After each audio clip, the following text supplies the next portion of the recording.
Are you ready to throw your permanent masking fluid out? Does it even have a purpose? I've been experimenting with it and am now convinced it can change your game forever. Let's see if permanent masking fluid by Winsor & Newton can give you some breathtaking fresh ideas. So what's the difference? Regular masking fluid is a latex type of solution that dries into a rubbery substance and can be removed from the paper, revealing either the white paper below or whatever you had there to start with, and can possibly wreck your brush forever. On the other hand, permanent masking fluid is a waxy type of fluid that repels the paint. It can't be removed from the paper, but it can be easily removed from the brush. But it's designed to be more technique driven, allowing you to achieve different results. It often creates a very textural result and should really be thought of differently, meaning not to think of it the way we think about normal masking fluid. It really should have a different name, and that would make all the difference. We'll look at two similar scenes approached in completely different ways. So here we go. For my first example, I'm using Bauhong hot pressed paper, giving my paper a light spritz of water. That's smooth paper, 300 GSM, then applying a very loose wash of burnt yellow ochre and a bit of nickel titanate yellow, both from Daniel Smith. I'm then tilting the paper to allow the paint to run freely in the rivers of paint and even itself out, and then allowing it to dry.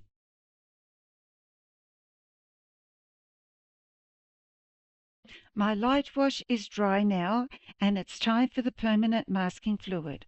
I'm applying it neat out of the bottle with a brush that I had washed first. It's not meant to clog your brush, but I still like using an older brush and having it wet. It's surely a good thing. So I'm just making some petals. It's a leucadendron of sorts. It's a native flower, and it has leaves that go all the way up the stem, and even the petals on the tip are a bit leafy shaped. Anyway, these colors should look nice, the yellow and the ochre. So we need to apply this first and then let it dry. But before I let it dry, I am going to tilt it in all sorts of directions just to allow the masking fluid to flow and prevent uneven patches with either too much in one spot or not enough. Now that the masking fluid's dry, I can go over the top with a wash of phthalo blue, and it's a very tea-like consistency, meaning quite thin, and as you can see, the masking fluid is repelling the paint really well.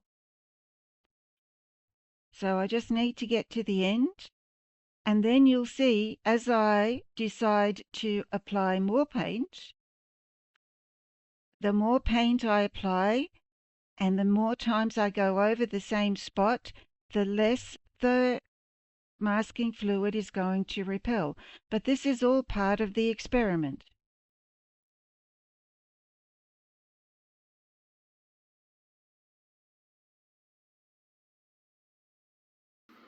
And I'm going to dry the edges.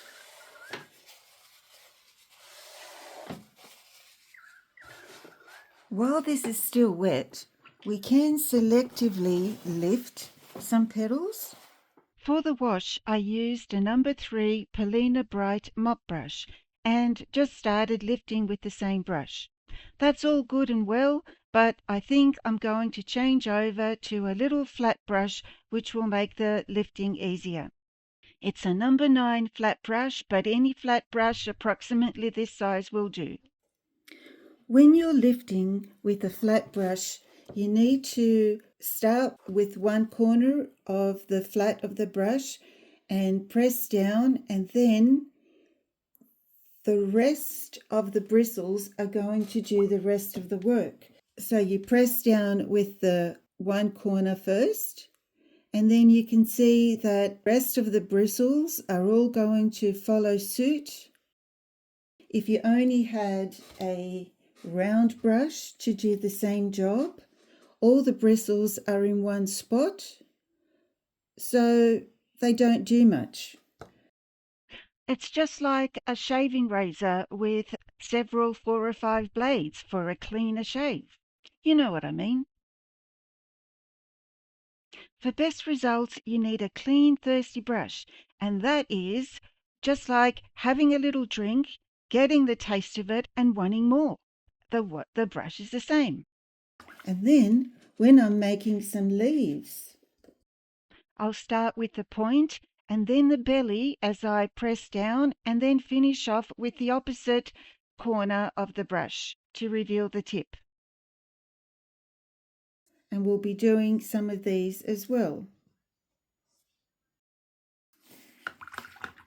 So every time I lift, I am cleaning my brush and wiping it so as to only have it moist.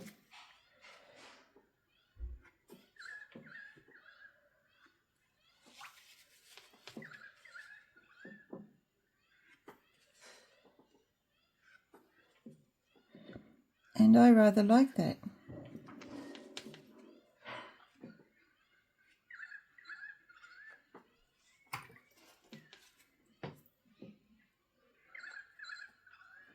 See, it's already drying up the top here, and it's not as easy, but it's still a lovely, interesting effect.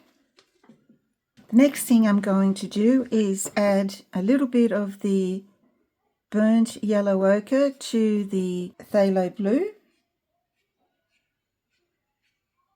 And it doesn't matter if I go over or under the masking fluid, it actually looks quite nice. Adding a little bit of the burnt yellow ochre. I know I'll be using it for a special look. So tell me, are you getting inspired? Leave a comment below. Do you think you can do something with this? I think it's exciting. If you wanted to, you could always again lift something out.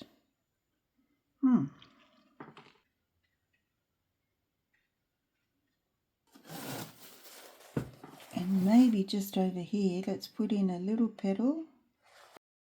Or I should say, lift out a little petal.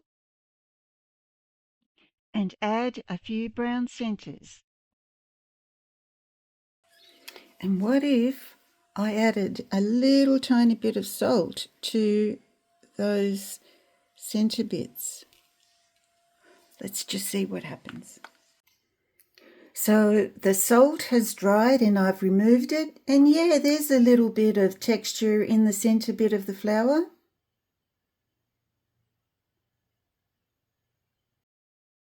For my next example, I'm using a different paper. This will be the Montmartre Rough 100% cotton 300 GSM paper. I'm applying the masking fluid straight into the paint. As I've already mixed my paint, I'm just backtracking here, showing you in a different palette how I did it. Firstly, I scooped up some juicy paint, a bit of burnt yellow ochre, and a bit of nickel titanate yellow. Then with my pipette, I added 4 or 5 drops of the masking fluid directly to the paint, just however much you need for the job.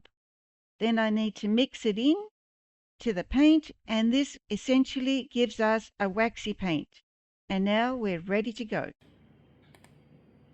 Now it's time to use this waxy paint and create another little bunch of leucadendrons. I'm using a round brush, but I could have easily used a flat brush.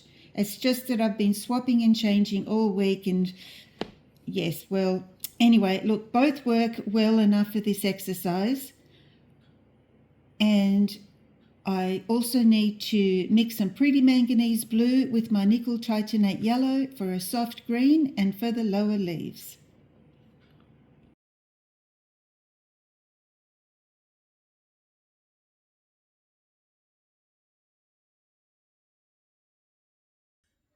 And one on this side. And I don't mind if I've run into that one. I actually ran into it on purpose just to add some variation. I like that. I'm going to allow this to dry. Wash my brush. My brush is good to go. It doesn't wreck the brush. Wipe that up. And I'm going to clean this out because I don't want it to contaminate other things. The flowers are dry and now it's time for the background. I used manganese blue. I'm going to mix a whole lot of it because I don't want to run out. Sometimes it takes ages to mix up enough paint, but it really is worth it. As you get more experienced, you can certainly mix on the go, but until then, it's best to mix up a whole heap. Now I'm going to paint over this. The masking fluid is meant to repel the paint, and it does most of the time. So look, I didn't have enough paint. See how easily you can run out? Okay, so as you can see, in some places it has repelled and in others it hasn't. Based on my experiments, I found that smoother paper takes better to permanent masking fluid.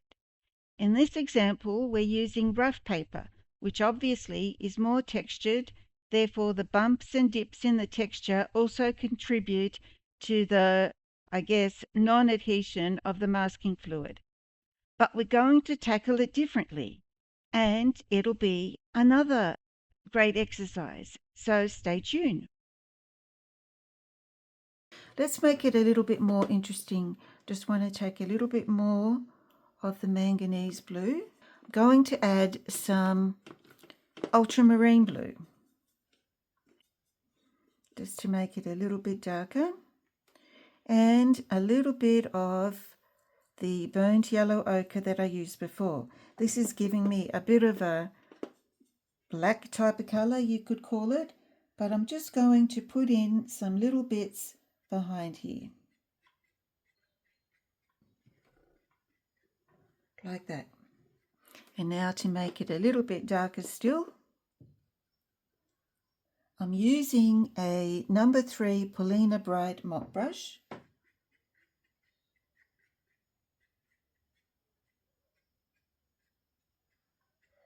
Now what we need to do is to allow this to dry. Right, this is all dry. As you can see, the paint's gone over the permanent masking fluid, but now comes the magic. So I'm just going to tilt it a little and spray it with water.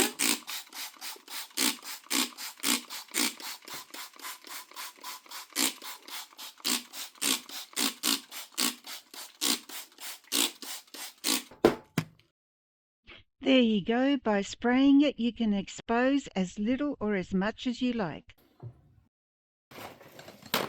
I'm going to blot it, especially where the flowers are.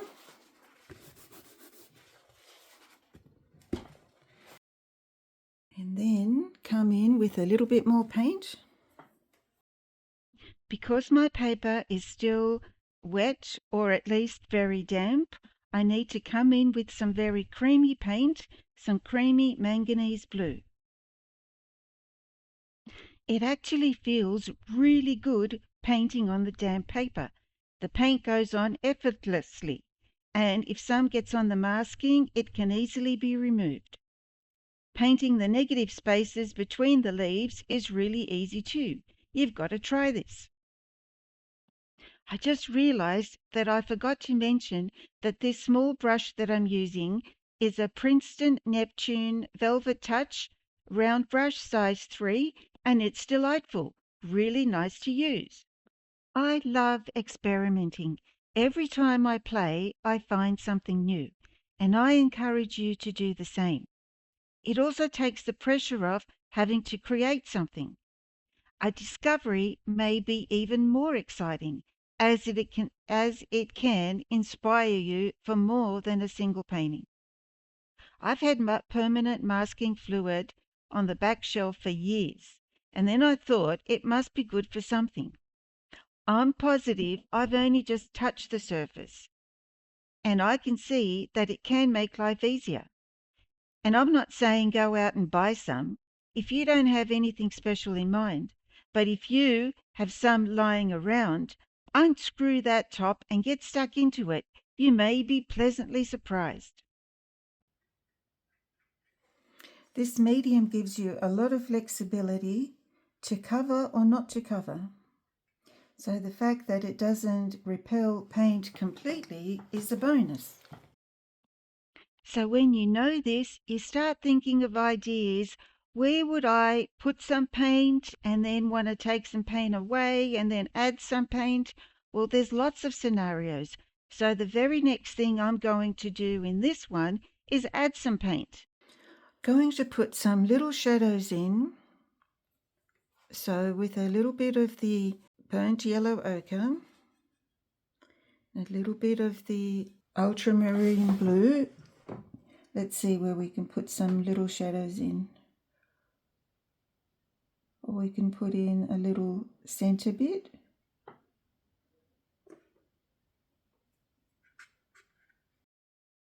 I've put that top little center bit in, and I'm not really happy with what I've done, but the good news is that I can easily blot it out.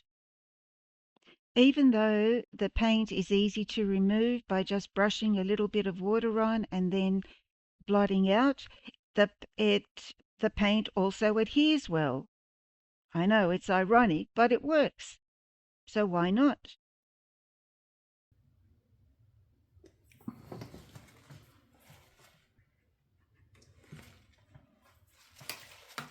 And up here we could have one kind of folded over.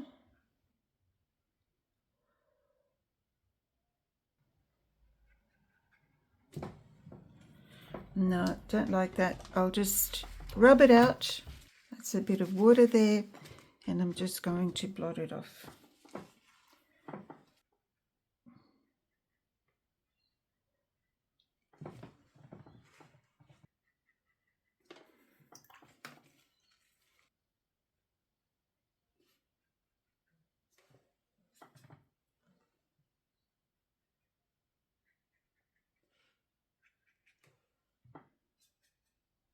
And with this one, I thought maybe I could do it like that.